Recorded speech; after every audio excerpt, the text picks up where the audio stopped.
Selamat pagi anak-anakku kelas 7. Tetap semangat belajar ya.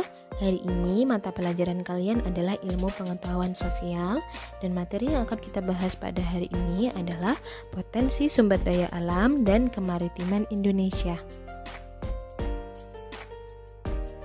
Indonesia merupakan wilayah kepulauan yang membentang dari Sabang sampai Merauke. Setiap wilayah di Indonesia memiliki kekayaan alamnya sendiri yang tidak dimiliki oleh wilayah lainnya, sehingga terjadi pertukaran sumber daya alam antar wilayah. Dengan demikian, kalian akan mempelajari namanya potensi sumber daya alam yang dimiliki Indonesia dan penyebarannya.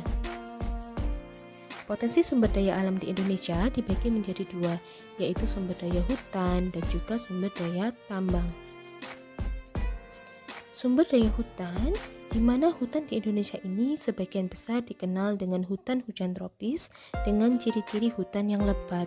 Indonesia merupakan hutan yang menduduki urutan ketiga terluas di dunia dengan sumbangan hutan tropis dan hutan hujan dari Kalimantan dan Papua. Berikut adalah gambar peta persebaran hasil sumber daya alam di Indonesia. Nah, dari sini kalian bisa melihat anak-anak, ada penghasil karet, ada penghasil kopi, teh, hasil hutan, kelapa sawit, dan lain sebagainya tersebar di seluruh kepulauan di Indonesia.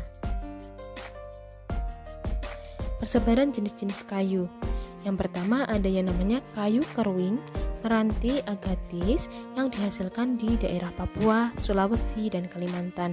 Kalau kayu jati sebagian besar dihasilkan di daerah Jawa Tengah. Rotan dihasilkan di Kalimantan, Sumatera Utara, dan Sumatera Barat. Kayu cendana dihasilkan di daerah Nusa Tenggara Timur. Kayu rasamala dan akasia dihasilkan di daerah Jawa Barat.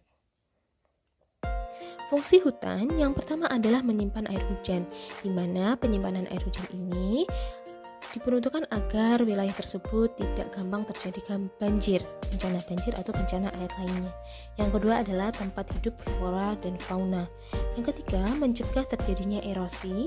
Yang keempat, menghasilkan oksigen. Dan yang kelima adalah sumber kehidupan masyarakat di sekitarnya.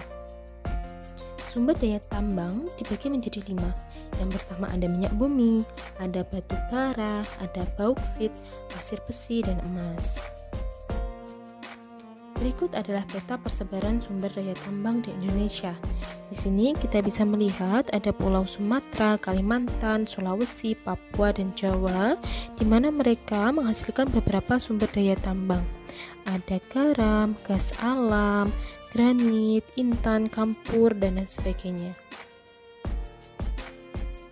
Minyak bumi berasal dari hasil fosil berbagai material organik berbakala yang sudah terpendam sejak lama, sehingga hasil-hasil tersebut lama-kelamaan akan menghasilkan minyak, yaitu minyak bumi. Kegunaan minyak bumi ini sendiri adalah sebagai bahan kendaraan, keperluan rumah tangga, pembangkit listrik, bahan baku industri, dan lain sebagainya. Nah, minyak bumi ini juga berperan sebagai kestabilan ekonomi. Batu bara terbentuk dari sisa-sisa tumbuhan zaman purba. Sisa-sisa tumbuhan zaman purba ini apabila sudah terpendam begitu lamanya nanti akan menghasilkan yang namanya batu bara. Nah, fungsi dari batu bara sendiri adalah sebagai sumber utama dibakar untuk menghasilkan energi listrik dan panas. Yang ketiga adalah membantu proses pemurnian logam. Lalu ada yang namanya bauksit. Nah, bauksit ini sendiri adalah bahan utama pembuatan aluminium, dan bauksit dimanfaatkan untuk industri dalam negeri dan sebagian lainnya diekspor. Pasir besi menghasilkan logam besi yang digunakan sebagai bahan baku logam utama baja. Penambangan pasir besi bisa ditemukan di daerah Cilacap, Sumatera, Lombok, Yogyakarta, Gunung Tegak, Sulawesi Selatan, dan Pulau Sebuku. Emas merupakan logam mulia yang sifatnya tahan korosi dan beroksidasi. Jadi emas tidak mungkin berkarat. Yang kedua, emas adalah bahan tambang yang memiliki nilai dagang yang sangat tinggi. Oke. Selanjutnya, kita akan membahas mengenai potensi kemaritiman Indonesia. Potensi kemaritiman Indonesia terdapat perikanan, terumbu karang, dan juga hutan mangrove. Perikanan merupakan potensi Indonesia yang sangat melimpah, harus dimanfaatkan secara optimal dan lestari. Maksudnya lestari adalah pemanfaatan dengan melihat dan tidak merusak lingkungan di sekitarnya. Yang ketiga, memiliki prospek peluang pengembangan usaha yang sangat tinggi. Dan yang keempat, potensi lestari sumber daya ikan di Indonesia sebesar 6,5 juta ton per tahun. Artinya, di Indonesia hanya boleh menangkap ikan sebanyak 6,5 juta ton.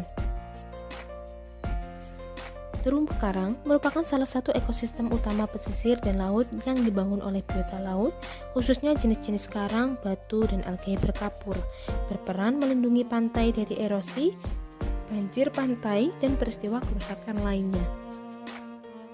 Hutan mangrove merupakan kelompok jenis tumbuhan yang tumbuh di sepanjang garis pantai tropis sampai subtropis dan mengandung garam dan bentuk lahan berupa pantai dengan reaksi tanah anaerob.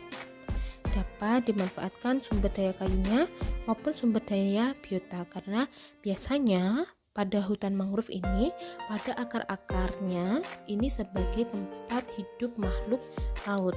Jadi di situ bisa dimanfaatkan oleh para nelayan yang ada di sekitar wilayah tersebut. Oke, materi kita sudah selesai. Ada beberapa tugas untuk menambah pengetahuan kalian. Yang pertama adalah sebutkan nama pantai yang pernah kamu kunjungi.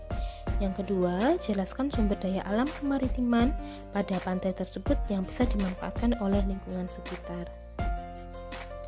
Terima kasih. Wassalamualaikum warahmatullahi wabarakatuh.